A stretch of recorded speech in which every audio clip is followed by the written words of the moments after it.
Hello again, everyone. Welcome to another problem-solving exercise. This is number 70, and the prompt for this position, which is white to move, is white equal, better, or winning, and what is the best move to prove that out?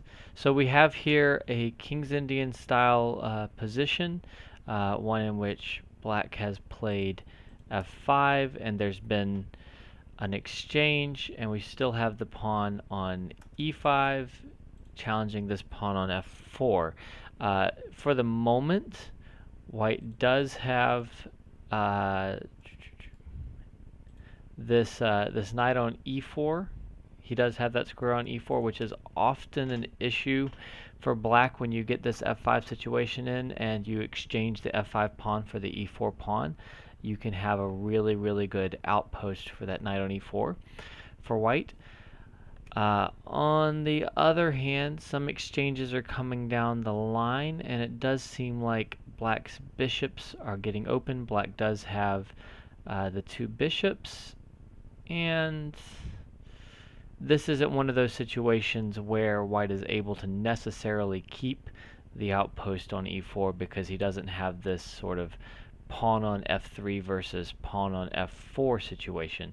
There's no pawn support for the knight, so it's only stable so long as it's supported by pieces. Those are all general considerations. I've never really played the King's Indian too much from either side of the board, and I've never played these structures. So I think I like white instinctively. It seems like all of white's pieces are in play. He has extra space. I think that white should be better in pretty much every sense, but I really don't know what to play here. Um, let's see, what do we want to do strategically? I'm wondering if we can do something about this queen on h4. So I'm thinking first and foremost of tactical continuations. So for instance, I'm wondering about a move like f5 or maybe f takes e5 and then something like bishop g5. That would seem to inconvenience the queen on h4. I don't know how much it does, but let's think about something like this for a moment. So we could try, let's say pawn f5. Let's take a look at that. So if we tried pawn f5, I would think that black would want to take. I would think if black doesn't take, then a further advance of that pawn, if nothing else, would be really problematic. And we still have the idea of bishop g5. So I think you got to take the pawn. It's a pawn sacrifice. So after f5, I think black's going to play bishop takes f5. I think that's preferable to rook takes on general principles because the bishop's not really doing anything on d7 at the moment. So then we have this bishop to g5, which forces queen back to h5. A lot of times when the queen has only one retreat from an attack, I feel like there's some tactical opportunities there. Just sort of the spider senses are tingling because there's limited options. We're able to force the play a little bit. That said, I don't see an obvious follow-up after this. We can force the queen to h5, and we could try something like knight g3 maybe, which forks the queen on h5 and the bishop on f5. But at the end of that, the queen can come back to g6. We're getting a lot of arrows here, and I'm not seeing any refutation in such a position. So f5, bishop takes f5, bishop g5, queen h5, knight g3, queen g6.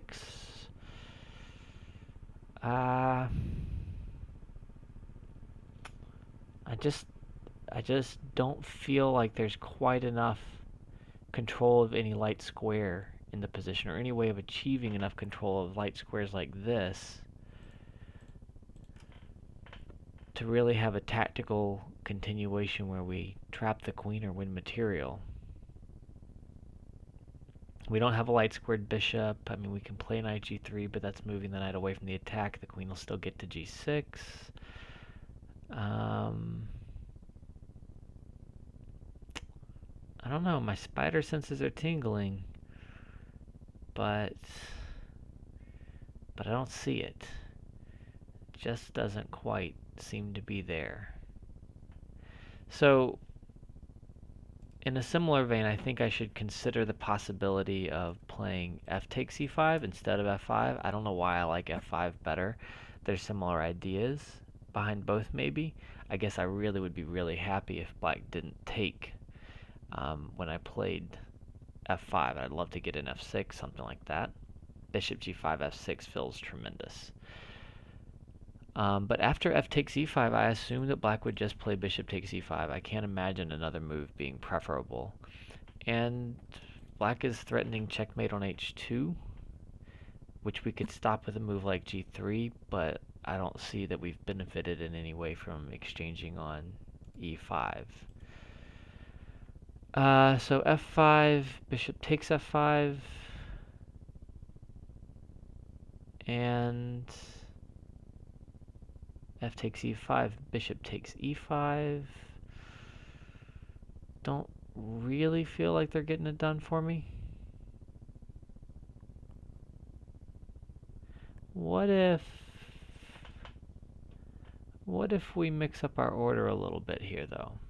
What if we tried f5, and then after bishop takes, we played the quieter move, knight g3, which threatens to trap the queen with bishop g5, and we're threatening just to immediately capture knight takes f5.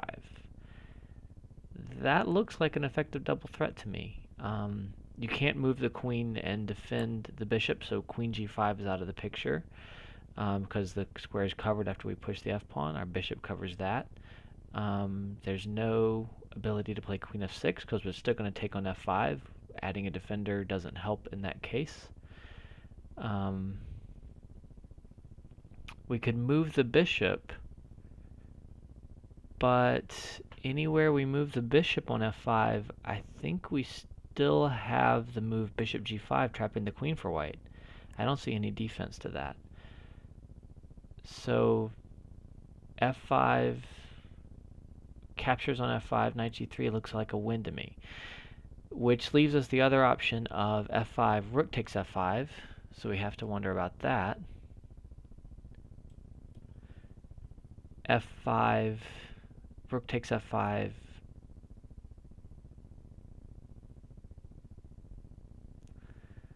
f5, rook takes f5.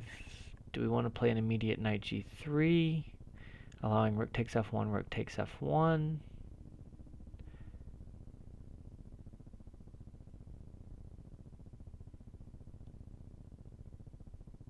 Do we have any alternatives that are good? f5, rook takes f5, rook takes f5,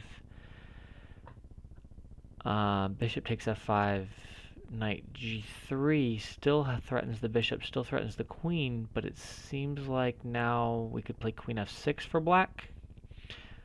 But then I think that at the end of that we would have rook f1, and there's no defense to simply capturing the bishop. So f5, rook take f5, rook take f5, bishop take f5, knight g3, queen f6, rook f1 still seems to win, and f5, bishop take f5, knight g3 pretty much seems to win on the spot. So I really, really like f5. Of course, black doesn't have to take on f5, so black doesn't have to allow us to win on the spot. But after f5, like I said, if black doesn't take, like say black plays a move like queen f8 or queen d8, we wouldn't have a forced win right away tactically, but it would be a tremendous position. I think maybe it is almost just tactically winning. Bishop g5 and then f6, maybe bishop h6, and then queen g5, it feels like a massive plus.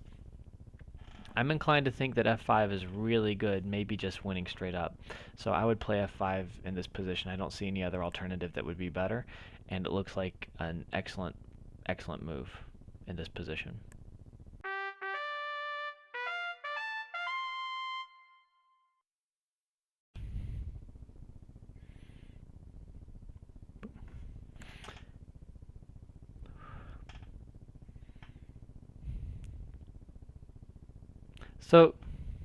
So this one feels pretty good.